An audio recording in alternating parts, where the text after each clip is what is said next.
दर्शक महानुभावहरू, आजदेखि खरसाङको उजुरी बस्ती स्थित मा कत्यादी सातकन्या देवी मन्दिरमा पूजा 9 दिने पूजा सुरु भइसकेको छ र यस अवसरमा आज यो प्रथम दिन हामी नमस्ते खरसाङ टोलीका सम्पूर्ण सदस्यहरू यहाँ उपस्थित छौँ। यो पूजाको कार्यक्रम कभर गर्नको निम्ति तपाईहरुसम्म पुर्याउनका निम्ति र सम्पूर्ण हाम्रा तमाम आदरणीय दर्शक महानुभावलाई म उमेश कार्कीले हार्दिक स्वागत एवं अभिवादन जनाउँछु। आजको यस प्रथम दिनको पूजामा यहाँ श्री पञ्चायती निरञ्जनी अखाडा उज्जैन मध्य प्रदेशबाट श्री श्री मन्दाकिनी पुरी माता 1008 महामण्डेश्वर यहाँ उपस्थित हुनुहुन्छ आजको यो प्रथम दिनको पूजामा। र यो हाम्रो एउटा नमस्ते खरसाङ च्यानल लगायत सम्पूर्ण खरसाङवासीको एउटा सौभाग्य आज हामीले यहाँ मातालाई पाइरहेका छौँ। यो हाम्रो एउटा सौभाग्य। अनि आज हामी धेरै आध्यात्मिक कुराहरू विषयमा मातासँग केही जानकारीहरू लिनेछौँ, जुन हाम्रा दर्शकहरू नि हामीसँग रहेका कतिवटा जिज्ञासुहरू छ, त्यो जिज्ञासु हामी यहाँ राख्नेछौँ। र माताजी नमस्कार, आपका खरसाङ में स्वागत है। बहुत बहुत धन्यवाद। माताजी, आप खरसाङ में पहली बार आए? हाँ जी, मैं पहली बार आई हूँ और रमेश जी ने और इनकी पूरी कमेटी ने मुझे आमंत्रण दिया कि माँ आपको यहाँ पधारना है और माँ की पूजा में शामिल होना है। कभी तो मन हो रहा था जाएं या ना जाएं, परंतु जब माँ का आदेश होता है तो व्यक्ति कभी भी नहीं रुक पाता है। अब तो माता जी है हम लोग के ना, इतना हम लोग का सौभाग्य आपने तपाऊ कष्ट कर दिया। तो भगवान कृष्ण भी बोला है कि गुरु उनका रूप है।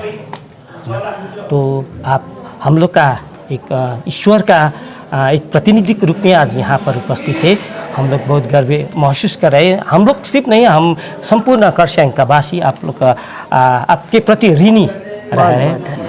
और आपको आज कत्यानी मंदिर में आए, कैसे अनुभव है माँ जगदम्बा के मंदिर में जब मैंने प्रवेश किया, यानी इस पहाड़ पे ही मैंने प्रवेश किया।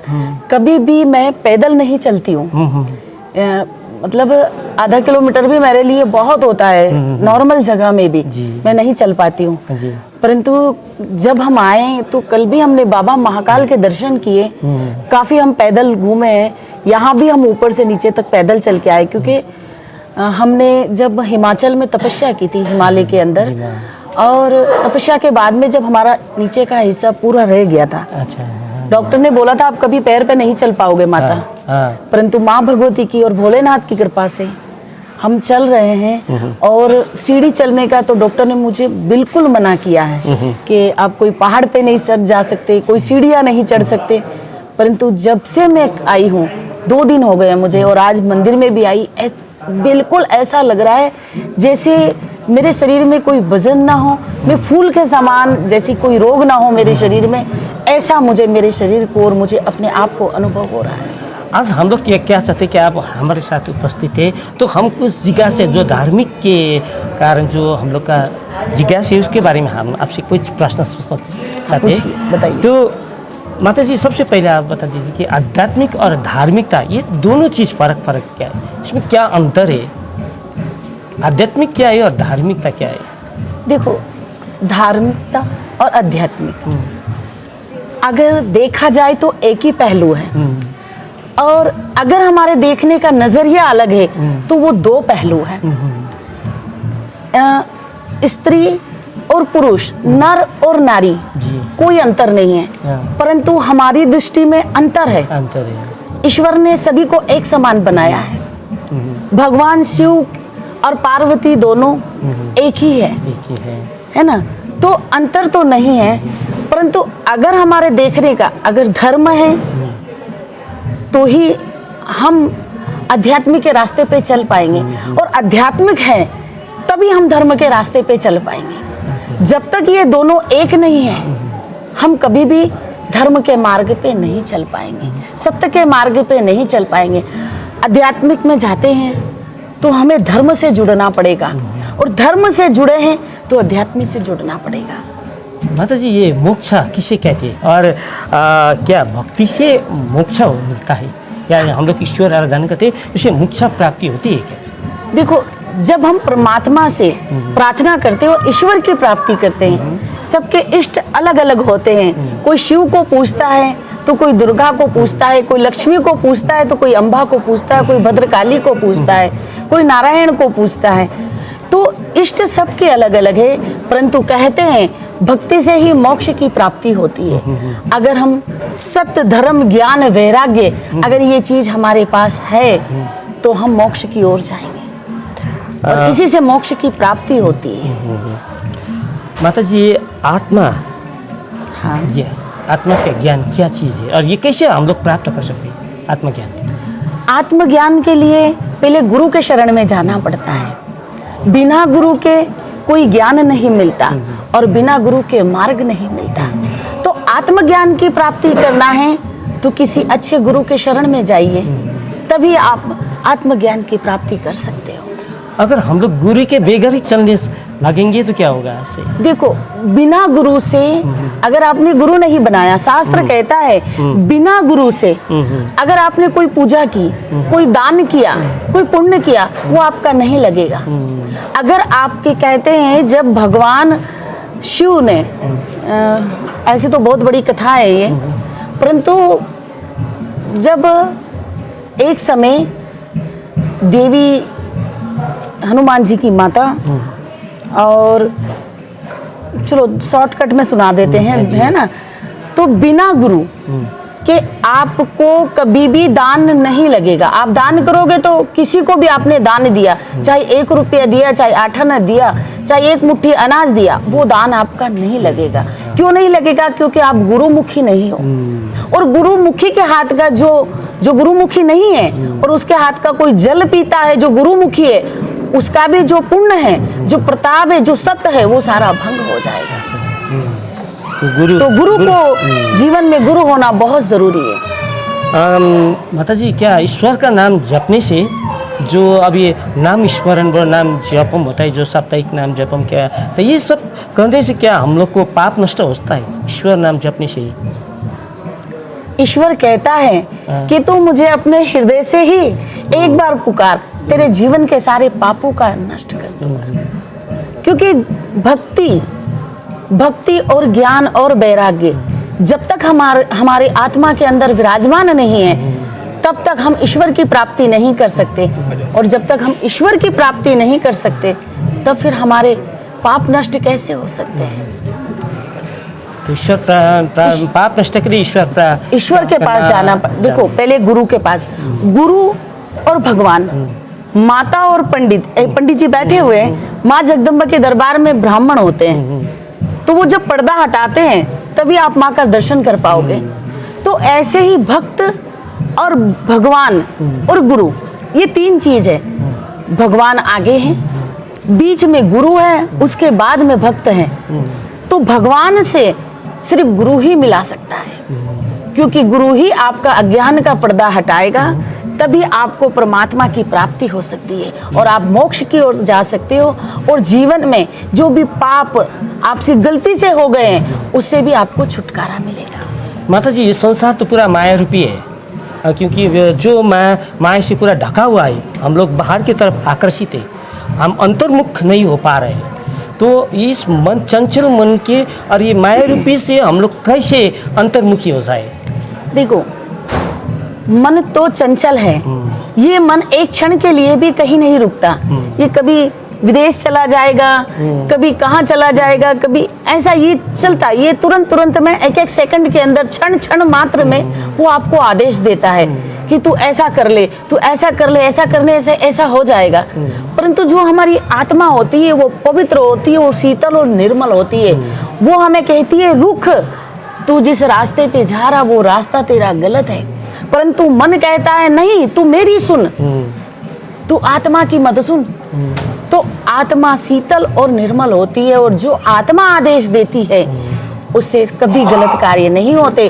परंतु जो मन के मारे चलता है वो जीवन में दुख पाता है। माता जी ये माया रूपी जो संसार है, इससे हम लोग कैसे विमुख हो सकते, इसका साथ किस तरह से माध्यम क्या है हम लोग विमुख होना और हम अंतर्मुखी होने के लिए क्या माध्यम अपनाना चाहिए? पहले तो आपको गुरु की शरण में जाना चाहिए। सबसे गुरु है, पहले तो गुरु है, गुरु के बाद में ही ईश्वर है, और ईश्वर के बाद में आपके मन की खिड़की। तो भगवान कभी भी मंदिर में नहीं होता, मंदिर में तो हमने बनाया है, प्रतिमा हमने निर्माणित की है, हमने उनकी छवि बनाई है कि माँ ऐसी होगी, भोलेनाथ ऐसे होंगे। किसी ने भोलेनाथ को देखा नहीं देखा, माँ को देखा नहीं देखा, परंतु हमारी आत्मा की छवि ने, तो जब तक हम हमारी आत्मा की खिड़की नहीं खोलेंगे, हमारी आत्मा में जो दरवाजा लगा है, जो खिड़की लगी है, जो फाटक लगी है, उसे नहीं खोलेंगे तो परमात्मा की प्राप्ति कैसे होगी? तो मन में यहाँ पर ईश्वर विराजमान है, वहां नहीं। हम यहाँ देखेंगे ना, ये खिड़की खुली होगी तो मुझे उस भाई में, उस बहन में, इसमें सब में देवी और भाई में भोलेनाथ नजर आएंगे। माता जी, हम लोग सब यहाँ पर जितना भी पशु प्राणी सब है वो ईश्वर का अंश है। लेकिन देखिए, कोई गरीब है, कोई धनी है, कोई काला है, कोई गोरा है ना। ये भगवान का एक संतान, ईश्वर का एक संतान होने के नाते ये आदमी लोग में भिन्नता क्यों? कोई गरीब है, कोई धनी है, कोई दुखी है, कोई सुखी है, ये किस कारण है? इसका कारण क्या होगा? हम बता रहे हैं, विधाता होता है ना, विधाता जी। एक दिन वो लेख लिख रहा था, मैंने कल सुनाया था, विधाता लेख लिख रहा था। माँ और उनकी बेटी पास बैठी थी और बोले, हे भगवान, हे माता, तू कैसी है?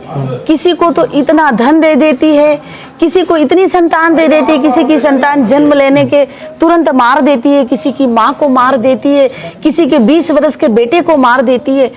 तो ऐसा क्यों? किसी को इतना धन दे दिया कि उसके पास में खाने वाला नहीं है, किसी को कुछ नहीं दिया क्योंकि चने भी नहीं है खाने के लिए, सूखी रोटी भी नहीं है। हे माँ, किसी को इतना रूपवान बना दिया तो किसी को इतना कुरूप बना दिया, ऐसा लेख तू क्यों लिखती है? तो कहती है कि अगर जीवन में मैं ऐसा नहीं लिखूंगी तो ईश्वर को इस कलयुग में कोई नहीं मानेगा। तो जब तक दुख नहीं होगा तो हम ईश्वर को भूल जाएंगे। दुख है तो ईश्वर है, तो लोग दुख में ही ईश्वर को याद करते हैं, सुख में नहीं करते। तो सुख में सुमरण अगर हम करेंगे तो दुख में सुमरण करने की आवश्यकता नहीं मिलेगी। तो जब सुख है तभी परमात्मा को प्राप्त करो। आदमी कहते हैं हमें भक्ति करनी है, तो अभी तो हम युवा हैं, अभी क्या जरूरत है भगवान की शरण में जाने की, गुरु के शरण में जाने की? जरूरत नहीं है। हम जब बूढ़े होंगे, हमारे यहाँ बच्चे हो जाएंगे, बच्चों की शादी हो जाएगी, तब हम गुरु के शरण में जाएंगे। तो भक्ति करने के लिए उम्र नहीं देखी जाती। ईश्वर कहता है जब तेरा मन हो, जब तेरी आत्मा की खिड़की खुल जाए, तब तू हरि के शरण में चले जा और मोक्ष की प्राप्ति कर ले। माता जी, हम लोग सच्चे गुरु कैसे पहचाने? किससे बोले कि हम लोग ये मेरा सच्चे गुरु है? अभी तो आपको मालूम है बहुत सी गुरु निकला हुआ है, और गुरु ने क्या क्या किया है ये भी अभी पूरा देश में देख रहे हैं। लेकिन अब हम लोग इस स्थिति में हम लोग अपने सच्चे गुरु को कैसे पहचाने? देखो, इस बात का निर्माण करना, इस बात के बारे में बातें करना और पहचान करना, ये तो बहुत उलझन वाला काम है। मैं आपको समझाती हूँ। एक्चुअली क्या है कि जितने भी गुरु हैं कहते हैं गुरु के कर्म ना देखो। गुरु क्या कर रहा है? गुरु गलत कर रहा है, उसका परिणाम उसे भोगना पड़ेगा। जो आप मुझसे खिलवाना चाहते हो और जो आप मुझसे पूछना चाहते हो कि जिन गुरुओं ने गलत किया है, तो ना आपने आंखों से देखा है ना मैंने देखा है। हमने आंखों से नहीं देखा क्योंकि कभी कभी ये नजर ऐसी है कि सत्य देखने के बाद भी इसे पता नहीं चलता कि सत्य क्या है। तो हम किसी के आचार विचार पे ना जाएं। जो भी मिलता है ज्ञान, हम सिर्फ उस ज्ञान को बटोरें। गुरु चोरी कर रहा है, गुरु डाका डाल रहा है, इसे हमें कोई लेना देना नहीं। हमें तो सिर्फ ज्ञान की पोटरी वहां से लेके आना है जो गुरु हमें प्राप्त कराना है। देखो, ये कलयुग है, इसमें अच्छा बुरा देखने जाओगे तो एक उंगली आप दूसरों की तरफ उठाओगे तो बाकी उंगली हम खुद की तरफ उठ रही है। क्योंकि अगर हम सच्चे हैं तो हमें दुनिया में गंदगी दिखाई नहीं देगी। तो गुरु के लिए कहते हैं पानी पियो छान के और गुरु करो जान के। अगर 2 4 10 बार आप गुरु से मिलिए और अगर आपकी इच्छा हो तो उन्हें गुरु बनाइए, और ना हो तो बाद में पीपल के पत्ते के ऊपर गुरु जी का नाम लिख के गंगा में विसर्जन कर दीजिए।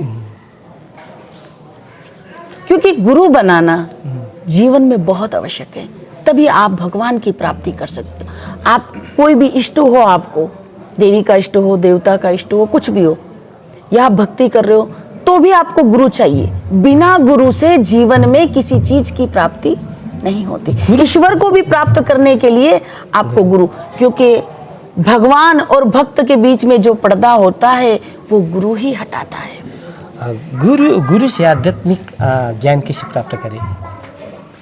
आप गुरु की शरण में जाओगे तो आप मेडिटेशन करिए, आप योगा करिए, जो गुरु लोग सिखा रहे हैं अभी, आपके शरीर को स्वस्थ करेंगे योगा से, मेडिटेशन के आपके मन को, आपकी अंतर आत्मा को, आपकी बॉडी में कोई प्रॉब्लम है उससे आपको छुटकारा दिलाएंगे, आपको भक्ति की ओर ले जाएंगे, आपको धर्म की ओर ले जाएंगे, तो आपका जीवन वैसे ही धन्य हो जाएगा।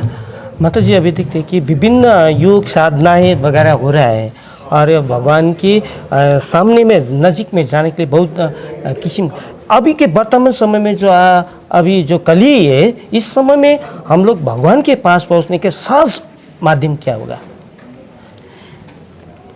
मेरी नज़र में तो ईश्वर आत्मा के अंदर विराजमान है, और आप अपनी आत्मा को टटोलिए, आपको ईश्वर की प्राप्ति हो जाएगी।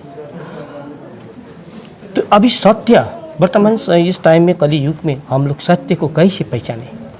सत्य क्या चीज़ है, वो कैसे पहचाने कि ये सत्य को पहचानने के लिए पहले अपने आप को बदलना पड़ेगा, क्योंकि हमें तो हर जगह गलत ही चीज नजर आएगी, क्योंकि हमारी दृष्टि में ये जो नजर है ना, ये सत्य कम देखती है और झूठ ज्यादा देखती है। तो पहले तो हमें इसे बदलना है। जब ये बदल गई तो संसार में हर पेड़ के फूल में, हर पाती में, हर मनुष्य के अंदर ईश्वर विराजमान है, हर पत्थर के कण कण में ईश्वर विराजमान है। बस हमें अपना नजरिया बदलना है और आत्मा की खिड़की खोलना है। अभी संसार में इतना कष्ट है, आदमी के पास किसी के पास घर नहीं, किसी बहुत गरीब है, किसी का माँ बाप नहीं, बच्चे लोग कैसे घूम रहे हैं। अभी आज इस सिचुएशन, इस स्थिति में आदमी कैसे खुश रह सकता है, और खुश रहने का साधन क्या है? देखो, आज की स्थिति है, किसी की माँ नहीं है, किसी का बाप नहीं है, किसी के पास मकान नहीं है। ये चीज धर्म से भिन्न है, ये धर्म में नहीं आती कि मकान नहीं होना। देखो, कर्म के अनुसार फल मिलता है, और मैंने आपको बता दिया, विधाता ने आपका कर्म लिख दिया है कि आप 20 बरस तक आप अरबपति रहोगे, आपके पास बहुत संपत्ति रहेगी, आप दोनों हाथ से लुटाओगे। देखो, उसके ऊपर एक बात याद आई। एक ब्राह्मण था, वो ब्राह्मण प्रतिदिन महीने में एक बार, जो रोज पूजा करने के बाद में 1 महीना जैसे ही होता था, वो गौदान करता था। तो गौदान करता था, और गौ भी कैसी लाता था, जैसे 2 दिन के अंदर वो बछड़ा दे दे। उस प्रकार की गाय लेके वो एक ब्राह्मण को दान करता था। वो गांव का बड़ा व्यक्ति, सेठ था एक, तो वो दान करता था, और जो ब्राह्मण था वो अपने घर ले जाता था उस दान को, गाय को, और अपने खूंटे से बांध देता था, और 2 दिन 3 दिन तक उस बछड़े को दूध पिलाता, गाय बच्चा दे देती और दूध पिलाता, और उसके बाद में वो बछड़ा मर जाता। ऐसे करते करते बहुत बरस बीत गए, और वो सेठ जी भी खत्म हो गए।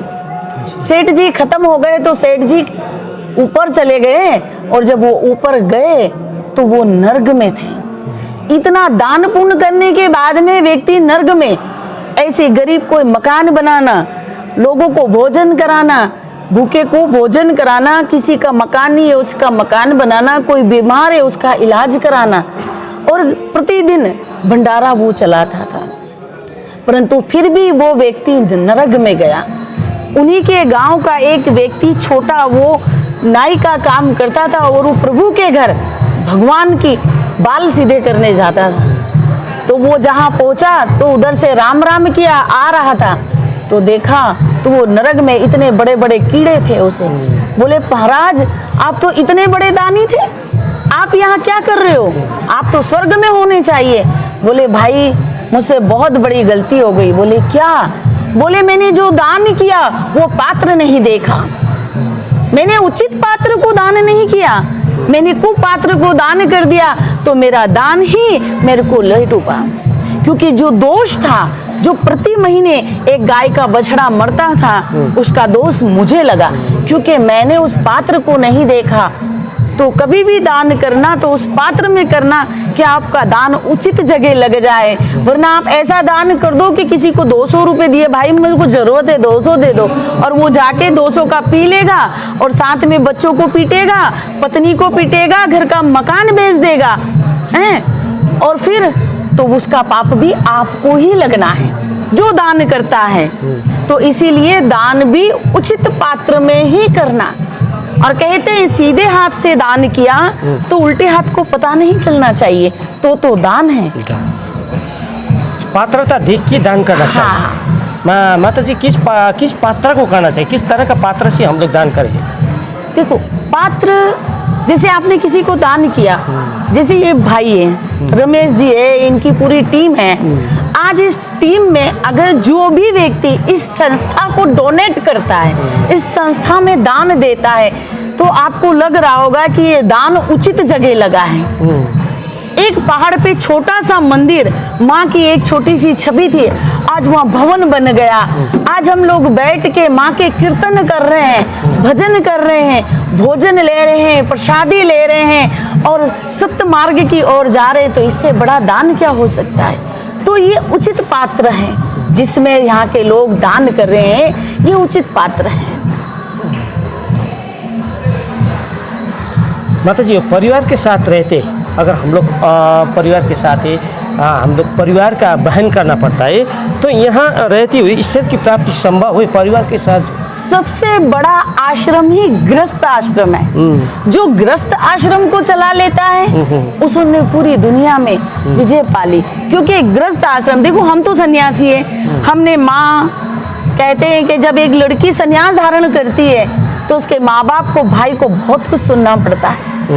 तो हमने तो माँ बाप की भी सम्मान नहीं किया, भाई का नहीं किया, पिता का नहीं किया, और ईश्वर की प्राप्ति के लिए हम घर से निकल गए। तो हम तो एक हैं। फिर बाद में जब हमारा वैभव बढ़ता है, जब हमसे परिवार जुड़ता है, हम किसी की माँ बनते हैं तो किसी की बहन बनते हैं, और वैसे करके इस परिवार को एकत्रित करते हैं। तो जो गृहस्थ संसार है, गृहस्थ संसार में रह के भी आदमी ईश्वर की प्राप्ति कर सकता है, और बहुत जल्दी। ईश्वर कहता है कि तू साधना मत कर, हजारों बरस तक, सालों तक, हम हजारों बरस तो जीने वाले नहीं हैं। ज्यादा से ज्यादा कहते हैं आओ लौट चलो प्रकृति की ओर। आज जो शहर के लोग हैं, जो इनकी आयु कम होती जा रही है, वो क्यों? क्योंकि हमने प्रगति को छोड़ दिया। प्रगति को पीछे छोड़ के हम काफी आगे निकल चुके हैं। प्रगति के हिसाब से हम भोजन नहीं करते, प्रगति के हिसाब से हमारा रहन सहन नहीं है, प्रगति के हिसाब में हम रहते नहीं है, है ना। हम सिटी को, हम बड़ी बड़ी सिटी को देखना चाहते हैं, बच्चों को हम बड़े से बड़े स्कूल में पढ़ाना चाहते हैं। बच्चा हमारा बाहर पढ़ने जाएगा, तो जब बाहर पढ़ने जाएगा तो उसका व्यवहार भी उसी के जैसा हो जाएगा, और वहाँ का खान पीन, रहन सहन, उसमें व्यक्ति बदल जाता है। कहते हैं जैसा पियोगे पानी वैसी हो जाएगी वाणी, और जैसा खाओगे अन्न वैसा हो जाएगा मन, और जैसे देखोगे चित्र वैसा हो जाएगा आपका चरित्र। तो जैसी चीज आप देखोगे, जैसे में आप रहोगे, वैसे ही आपके भाव बनते जाएंगे। माता जी कर्म, ज्ञान, योग और भक्ति ये ईश्वर के समीप पहुंचने का एक माध्यम है, लेकिन इसमें भी सरल माध्यम कौन सा होगा? देखो आपने पूछा कर्म जी, और कर्म, ज्ञान, योग और कर्म, ज्ञान और योग, भक्ति। भक्ति। देखो कर्म, आप अच्छे कर्म करोगे, अच्छे कर्म, कर्म तो अच्छे ही। अगर आपके कर्म बुरे हैं तो ना तो आप भक्ति कर पाओगे, ना आप धर्म कर पाओगे। एक जुआ खेलने वाले व्यक्ति से कह दो कि भाई तू धर्म कर ले, वो बोलेगा नहीं रहने दे, पहले तेरे घर के भी गहने पत्नी के भी निकाल के ले जाएगा। पत्नी कहेगी जी एक छोड़ो, एक काम करो, मुझे मंदिर में जाना है, 1100 रुपये दे दो, वहाँ भंडारा हो रहा, मुझे दान करना है। बोले रहने दे, चल पैसे कितने हैं सब निकाल के मुझे दे। तो एक बुरा जो व्यक्ति है, जो दारू पीता है, जुआ खेलता है, ये चीज़ सारी गलत है। अगर जो आदमी घर में जुआ खेलता है उसके घर में कभी लक्ष्मी नहीं रहती है। जो आदमी दारू पीता है उसके घर में कभी ऐश्वर्य की प्राप्ति नहीं हो सकती है, सम्मान नहीं मिल सकता। और जो आदमी अपनी पत्नी का सम्मान नहीं करता उसके घर में कभी भी जीवन में लक्ष्मी स्थायी रूप से नहीं रहती है। तो पहले तो जो कर्म है, कर्म को सुधारोगे तो आप धर्म की ओर जाओगे, और जब धर्म की ओर जाओगे तो आपको ईश्वर की प्राप्ति होगी। माता जी एक कि जैसे हम लोग देखिए, मैं आपसे बात हाँ, करूं, मेरा हाँ जी। मेरा विगत का दिन बहुत बुरा है। अभी मुझे मालूम हो रहा है कि मैं ईश्वर की ओर जाना है, मेरा बहुत पाप कर्म है पीछे में। तो मैं इस पाप कर्म से मैं आगे का जीवन कैसे सुधारेंगे, क्योंकि वो पाप तो मुझे पीछा नहीं छोड़ता। तो इससे मुक्ति पाने का एक सहज क्या माध्यम है कि मैं आगे का जीवन और मेरा आगे का कर्म सरल बना सकूं। देखो, पिछले जीवन में अगर गलत कार्य हो चुके हैं और आने वाला जीवन हमें सही करना है तो ये ईश्वर का संदेश है। पहले तो ईश्वर ने आपको इंडिकेटर दे दिया, आपको बता दिया है कि अब जो तूने गलत कर लिया उसे पीछे छोड़ और अब अच्छे मार्ग की ओर चल। तो अच्छे मार्ग की ओर आपको गुरु ले जाएगा। आप भागवत कथा के अंदर जाइए, श्रीमद् भागवत कथा सुनिए। कहते हैं कि सिर्फ भागवत माँ के दर्शन करने से, श्रीमद् भागवत के दर्शन मात्र करने से आपके कई जन्मों के पाप छिन्न हो जाते हैं, और उसको सुनने से हजारों हजारों जन्म के पाप आपके छिन्न हो जाते हैं, और उसको स्पर्श करने से कोटि कोटि जन्म के पाप आपके छिन्न हो जाते हैं। तो आप हरि के शरण में जाओगे तो पिछला सारा नष्ट हो जाएगा, क्योंकि जब आदमी अच्छा करने लगता है तो ईश्वर उसका हाथ पकड़ लेता है। अभी हम देखते हैं शिव पुराण, भगवत पुराण, नवदुर्गा का पुराण, ये बहुत पुराण चल रहा है। अगर ये पुराण में सहभागी होने से क्या, इसमें क्या फ़ायदा होगा? देखो, शास्त्र जैसे आपने कहा, श्रीमद् भागवत, शिव महापुराण, देवी भागवत जी, और माँ भगवती का जो कृपा, वो तो अपनी आत्मा, कहते हैं कि एक दरबार लगा है, हजारों देवता बैठे हुए हैं, ईश्वर तो एक ही है। छवि हमने बना रखी है ना, छवि हमने बना रखी है, परमात्मा एक है। उस परमात्मा से आपने लगन लगा ली तो आपका जीवन धन्य हो जाएगा, और धर्म से ही, भक्ति से ही आप ईश्वर की प्राप्ति कर सकते हो, और आप सत्य के मार्ग पे चल सकते हो। सत्य के मार्ग पे चलने का सिर्फ भक्ति ही एक ऐसा रास्ता है जिससे आपके पाप पुण्य सब नष्ट हो जाएंगे और आपको ईश्वर की प्राप्ति हो जाएगी। और ये कलयुग है, कलयुग में बिना तपस्या से, बिना साधना से ईश्वर मिलता। अगर आपने सच्चे हृदय से भगवान के सामने 2 पुष्प चढ़ा दिए तो ईश्वर ने आपके पुष्प स्वीकार कर लिए। ईश्वर का समीप हम है, ये आवाज कैसे महसूस करें? आपके मन की खिड़की खोलनी पड़ेगी। छवि तो हमने बनाई है, इसमें भी मुझे ईश्वर नजर आ रहे, इसमें भी मुझे ईश्वर नजर आ रहे, क्योंकि मेरा नारायण मेरे यहाँ बैठा हुआ है, मेरी माँ मेरे यहाँ बैठी हुई है, मेरी खिड़की खुली है। अगर मेरे हृदय की खिड़की बंद है तो मुझे सब दुष्टि पापी दुराचारी नजर आएंगे। मुझे लगेगा अरे ये बेटा मंदिर में पूजा कर रहा, हाँ जरूर घपला कर रहा होगा, तभी इतना लगा हुआ है। परंतु अगर मेरी आत्मा साफ है और मेरे भगवान मेरे यहाँ विराजमान है तो मुझे इसमें ईश्वर नजर आ रहा है, और मैं कहता हूँ ये जो भी कर रहा है ईश्वर ने इसको आदेश दिया है और ये प्रभु भक्ति के लिए कर रहा है। माता जी, लोक निंदा जो होता है, आपके बारे में, इसके बारे में थोड़ा हम लोग को बता दीजिए। लोक निंदा क्या है और ये इससे कैसे बच सकते हैं हम लोग? लोग निंदा, हाँ। निंदा तो ईश्वर की भी हुई है, हाँ। हैं? भगवान रामचंद्र जब इस धरती पे आए तो उनकी भी बहुत निंदा हुई, माता को भी बड़ी बड़ी परीक्षा देनी पड़ी। भगवान श्री कृष्ण भी इस दुनिया में आए, इस धरती पे आए, तो उन्हें भी निंदाओं का भार झेलना पड़ा। तो ये तो ऐसा युग है कि अच्छा किया तो बहुत अच्छा है, नहीं तो आपने जैसे ही पीठ पलटाई, ये भाई अच्छा नहीं है, ऐसे छोड़ो, इसको देखो, तो लोग निंदा, जब हम अपने आप को सुधार लेंगे तो हमें सब एक समान, दृष्टि और वाणी में माँ सरस्वती का वास हो और दृष्टि में ज्वाला जगदम्बा हो तो हमें सब एक समान दिखाई देंगे। और धार्मिक आधार पर और आध्यात्मिक आधार पर लोगों में क्या क्या चीज़ होना चाहिए जो अभी मुख्य बात है? धार्मिक आधार पर लोगों में दया होनी चाहिए, ममता होनी चाहिए, करुणा होनी चाहिए। अगर कोई किसी को चोट लग गई है, आप देखिए कभी एक्सीडेंट हो जाएगा ना तो दूसरा गाड़ी चला रहा ना वो सट से निकलेगा, ऐसा नहीं मेरा नाम आ जाए, सट से गाड़ी निकालेगा बाहर, तो नहीं, उसके लिए हमें रुकना है, उसकी मदद करना है, उसकी मदद करना है। अगर कोई गरीब है, उसकी झोपड़ी टूट गई है, उसके पास खाने को दाना नहीं है, तो हम 10 घर के लोग अगर हमारे पास कुछ है तो हम उनकी मदद करें। आधी में से आधी दे दे, वही प्रेम है और वही दया है। माता जी, धर्म का अर्थ है माँ, जो हम लोग माँ बोलते हैं धर्म को। अगर धर्म परिवर्तन करने से क्या परिवर्तन संभव है? माँ का परिवर्तन करने से परिवर्तन संभव है? अभी जिस तरह से चल रहा है, देखो, धर्म माँ को बदल सकते हैं हम लोग? नहीं, माँ तो एक ही होती है, वो उससे हमने जन्म दिया, वो उसे कैसे बदल सकते हैं हम?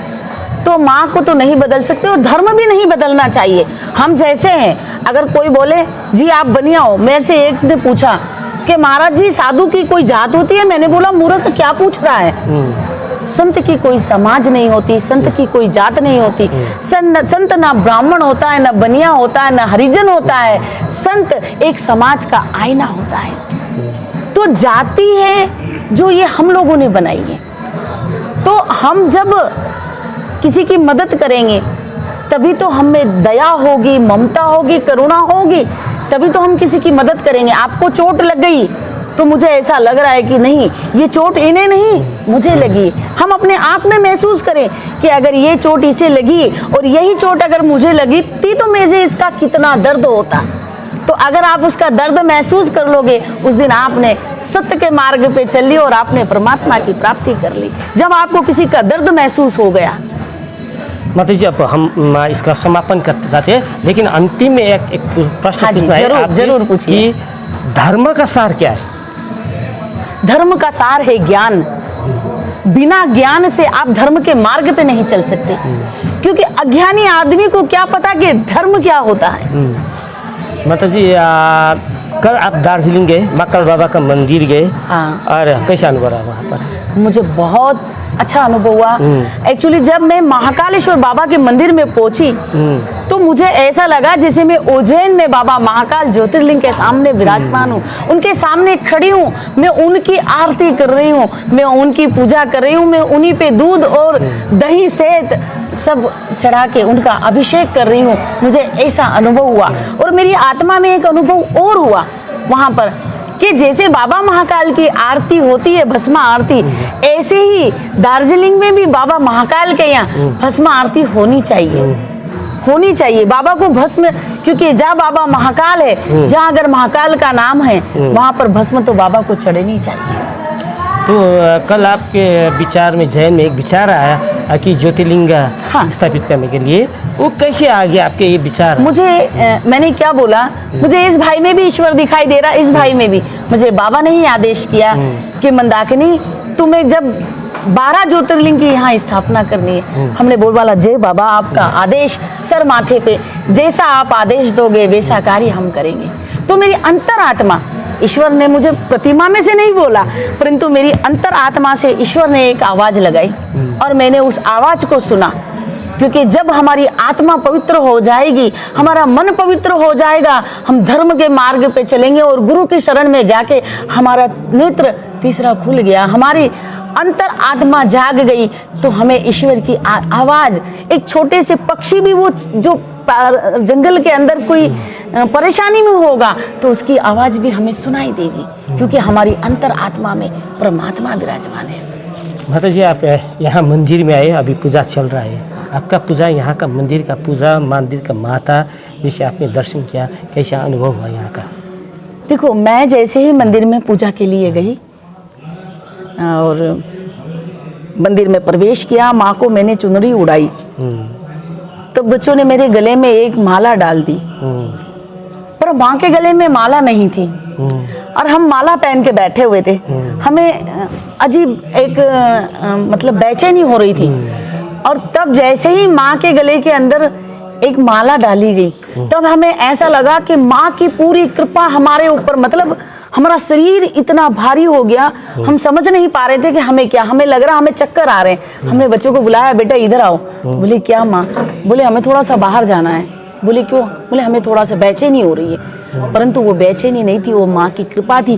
वो इतनी कृपा थी कि हम उस कृपा को, उस शक्ति को बर्दाश्त नहीं कर पाए, क्योंकि मनुष्य शरीर है। लोग कहते हैं कि माँ शरीर के अंदर विराजमान होती है, तो ऐसा नहीं है। माँ सिर्फ जीवा के ऊपर विराजमान होती है, हमारी वाणी के ऊपर विराजमान। जहाँ भी दरबार लगता है माँ का, जहाँ भी भगवान किसी भी देवता का दरबार लगता है, तो वो सिर्फ वाणी के ऊपर विराजमान होते हैं, हमारी जीवा सरस्वती के ऊपर विराजमान होते हैं। क्योंकि ये शरीर तो पंच तत्व से बना हुआ है, अगर इसमें ईश्वर समा गया तो ये छिन्न छिन्न हो जाएगा, ये फट जाएगा। क्योंकि इतनी बड़ी शक्ति कैसे हमारे शरीर में समा सकती है?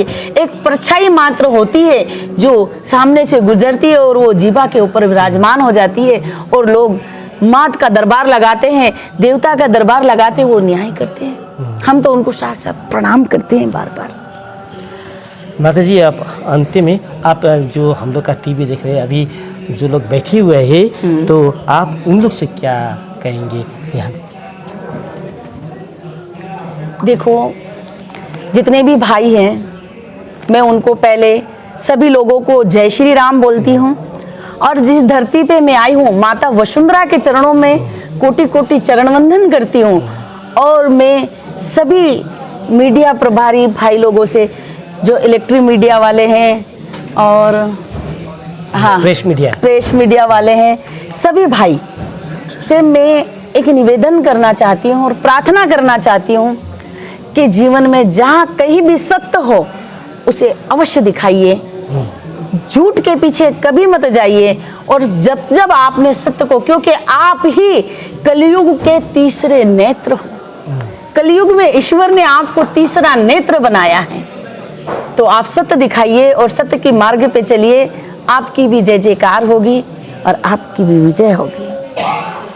माता जी, आप हम लोग से इतना लंबा समय तक आपने हम लोग का साथ दिया, बात की, आपने बहुत ज्ञान दिए हम लोग को, आपके लिए हम आभार है। बहुत माता का कोटि कोटि प्रणाम। बहुत बहुत धन्यवाद आप लोगों को।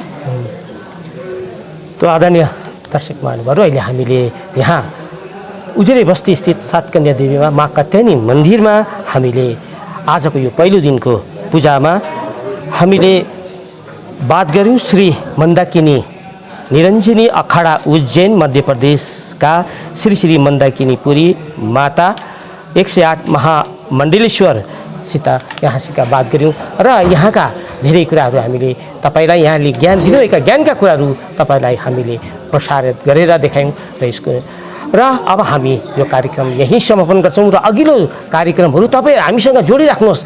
यो 9 दिनको कार्यक्रमको हामी प्रत्येक दिन प्रसारण गर्नेछौँ। तपाईँहरूले अवश्य जति तपाईँहरू मन्दिरमा आउनु सक्नुभएको छैन, तपाईँहरूले पनि घरमा बसेर पनि यो अवलोकन गर्न सक्नुहुन्छ। र अहिलेलाई भने म उमेश कार्की दोली लगायत मेरा सम्पूर्ण क्यामेराम्यान साथीहरूलाई पनि बिदा दिनुहोस्। नमस्ते।